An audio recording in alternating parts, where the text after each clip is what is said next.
के তীব্রতা के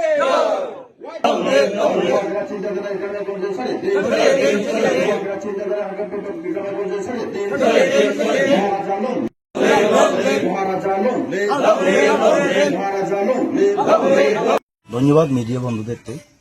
আপনারা দেখছেন আজকে বিজেপি ছেড়ে আজকে তিপ্রামথাতে 18 ফ্যামিলি 59 ভোটার যোগদান করেছেন। বুবাগ্রার উপরে আশা ভরসা রেখে বুবাগ্রার চিন্তাধারাকে বুবাগ্রার যে চিন্তাধারাকে বিশ্বাস রেখে ওনারা আজকে বিজেপি এবং সিপিআইএম দল ছেড়ে তিপ্রামথাতে যোগদান করেছেন এবং আগামী দিনেও সমস্ত ত্রিপুরা রাজ্যে যে যে এরিয়াতে আমাদের যেখানে এখনো আনডেভেলপ রয়েছে এডিসি এরিয়াগুলোতে সমস্ত জায়গাতে বুবাগ্রার উপরে ভরসা রেখে সমস্ত অংশের জনগণরা একসঙ্গে ঝাঁপিয়ে পড়ছেন। তারা আগামী দিনে তিপ্রামথাতে যাতে বুবাগ্রার সঙ্গে কাজ করতে পারেন, বুবাগ্রার সঙ্গে ফাইট করতে পারেন, নিজের অধিকার যাতে ওনারা আদায় করতে পারেন সেই উপর লক্ষ্য রেখে সমস্ত অংশের জনগণ আজকে বুবাগ্রার উপর নজর রেখেছেন এবং তিপ্রামথাতে সামিল হচ্ছেন দিক ধরে।